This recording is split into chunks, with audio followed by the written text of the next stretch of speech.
Welcome to the woods. It's been a while. I thought I was going to be able to get a video done on Sunday, but I had so many other little jobs that needed completing, finishing and starting that I couldn't get round to it. But the rain stopped today, so I thought, well, I've got a few minutes. I'll sit down and have a chat about a few things I've noticed going on with people.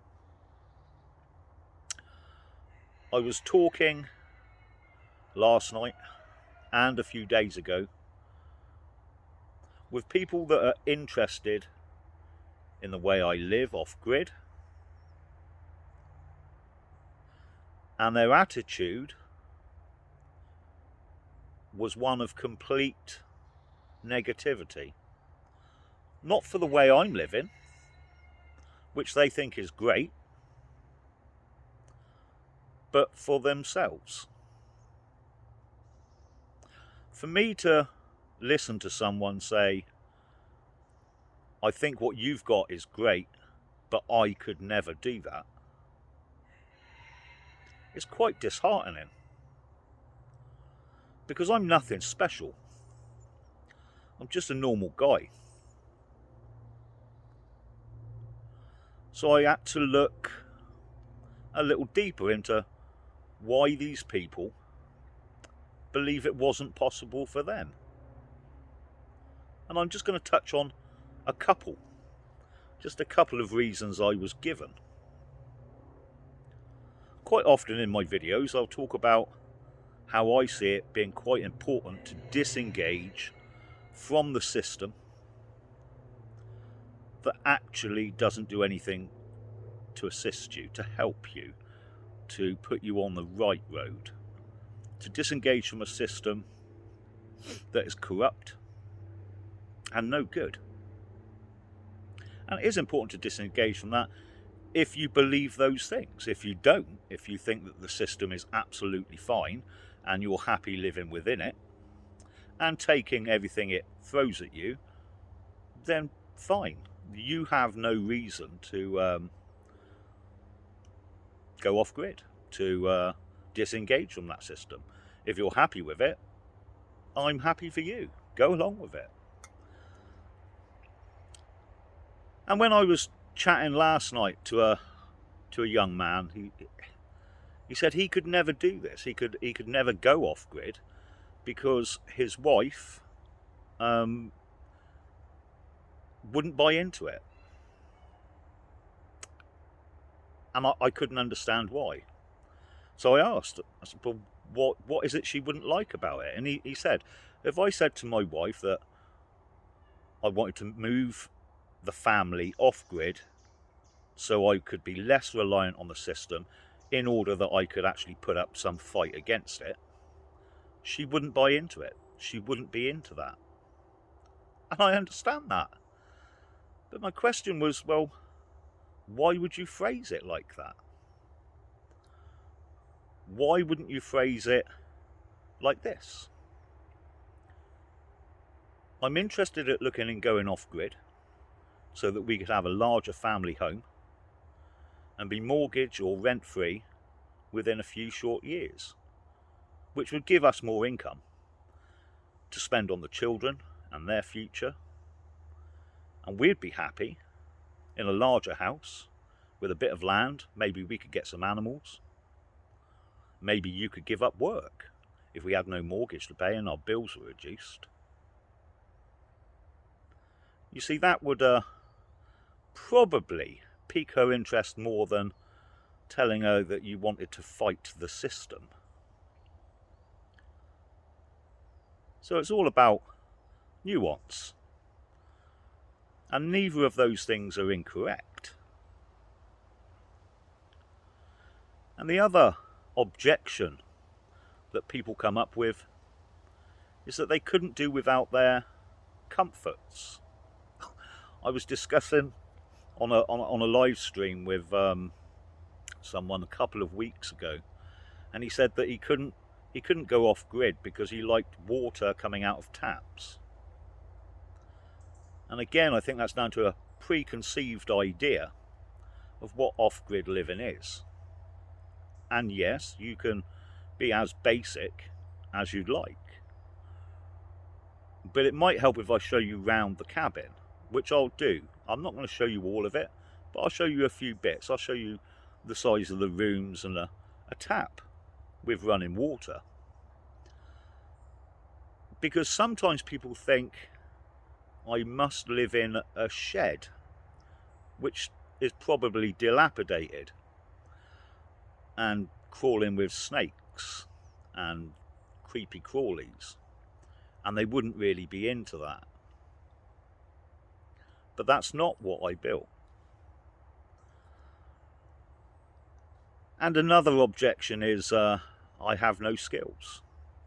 I can't do anything. And that's frustrating to hear, because I've never built anything. I have no building experience, no plumbing experience, no electrician qualifications. But I watched a few YouTube videos, had a go, made some mistakes, got over those, carried on going, and with a relatively short period of time I had a building.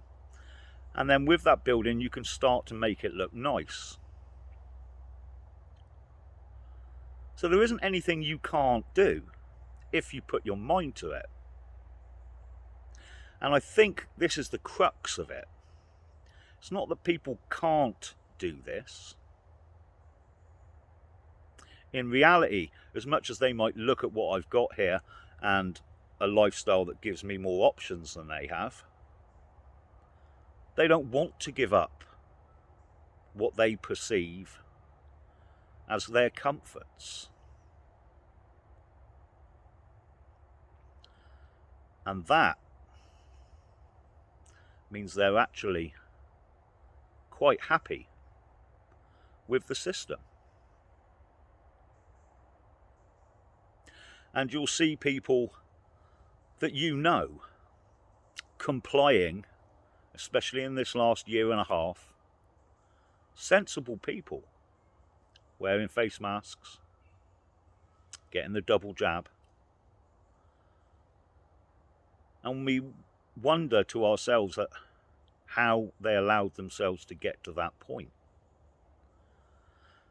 And the truth of it is that even those people that know that something's hooky, that something's not quite right, they're going to do whatever it takes to stay within that system, to stay within their comfort zone. A lot of people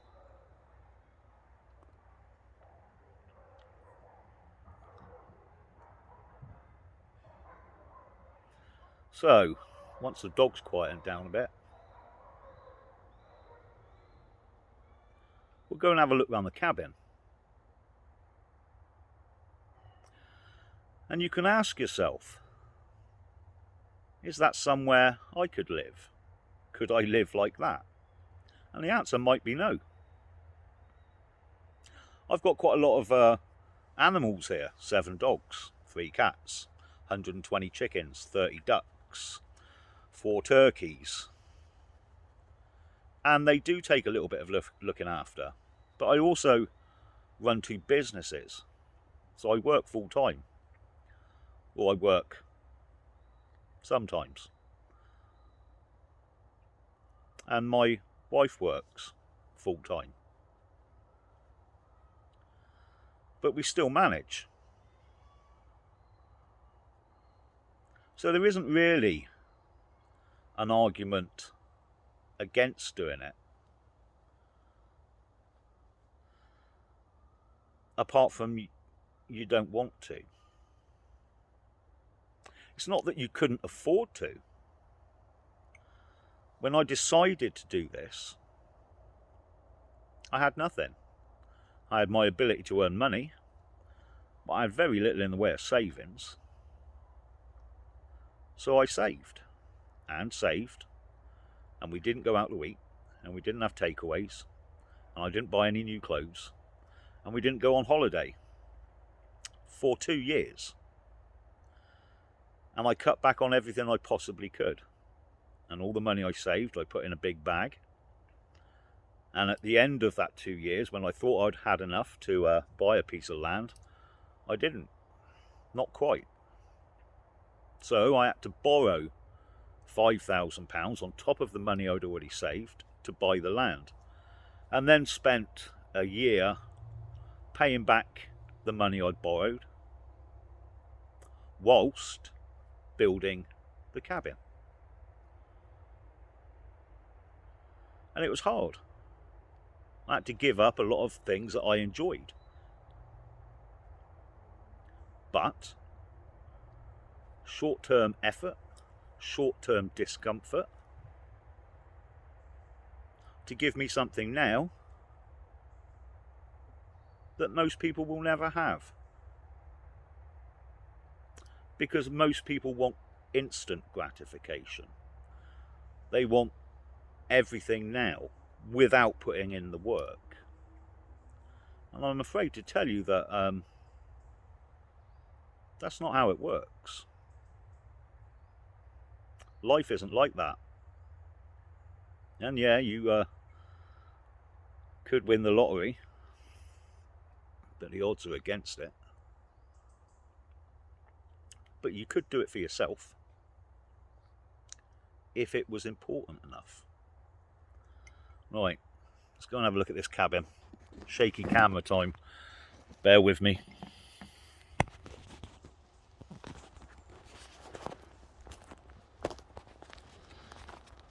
So, we'll come up through the glade, my little grove.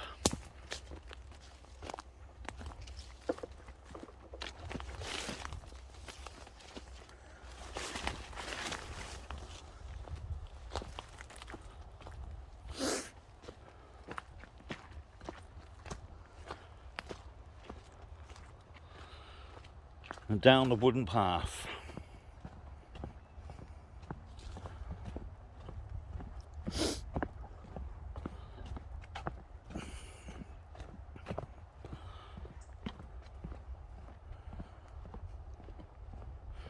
Down the side of the cabin there, you'll probably be able to see the LPG canisters. There's the front porch and the cabin. And we'll go and meet the dog, should we? Aye, aye. So into the entrance hall. And there in front is a big fridge. Probably similar to the sort of thing you've got in your house. And down here is a gas hob with a kettle. And over there is a double gas oven. And over there is a sink with a tap that water comes out of. And a fitted kitchen, much the same as you have in your house. And a microwave. And a dining table. And a big dog. And a little dog. A French dresser. This side built. Inside that wooden cabinet is a diesel heater. And the tube comes out of there and into a 100-year-old log burner. And when we turn it on and open the lid, that pumps hot air straight into the room. And we did that because the diesel heater is ugly. And here's the lounge. A couple of sofas. Big log burner. Dog bed. Telescope. Bifold doors. Onto a 20-foot deck.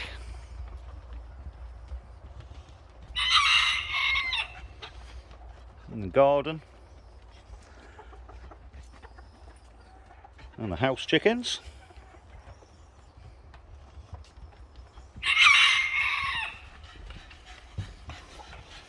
There's Noddy.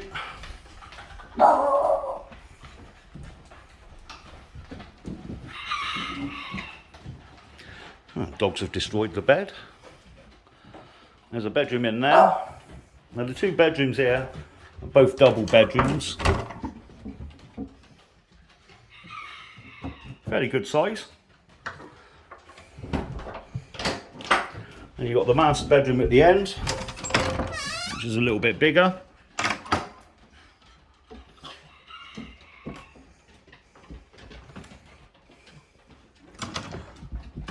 And in here we have the bathroom.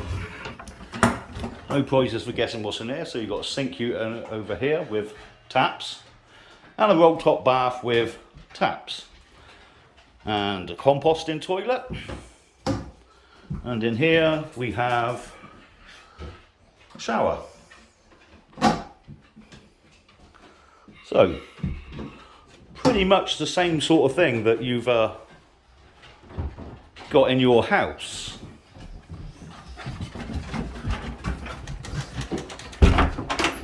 So, what is it about this that would be so hard to live with? When I hear someone saying, I couldn't do it, I couldn't give up my comforts. What comforts have I given up? This is bigger than the 3-bedroom house I had before. And it's got everything I could possibly need. I did forget to show you one. I'll show you this. So over here, as you come through the door, we've got another room here, which is the utility room, which has got a washing machine and a tumble dryer and a gas combi boiler, which is fed by the LPG out the back. Also a dog feeding station.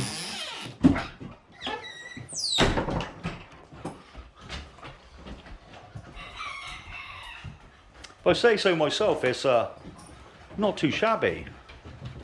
I quite like it.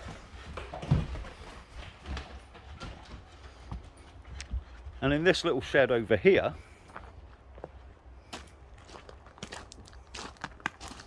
got a little wood store on the end there.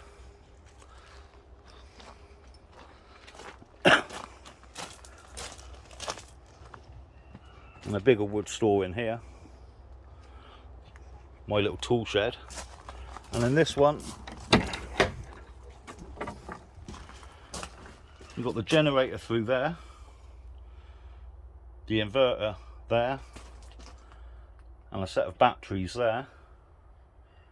So the solar goes into that, charges those batteries, the batteries go into that, and then from there it goes into the cabin.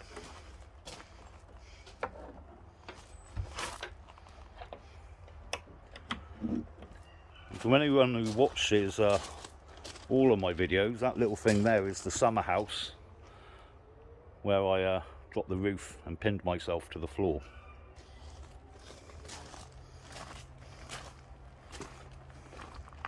So I hope, just by showing you a little bit, you can kind of see that living off grid doesn't have to be creepy crawlies, bugs, and a rundown shed. It's possible to make it whatever you want. Anyway, you lot, I'm going to have to go and clear up this exploded dog bed. I'll speak to you soon.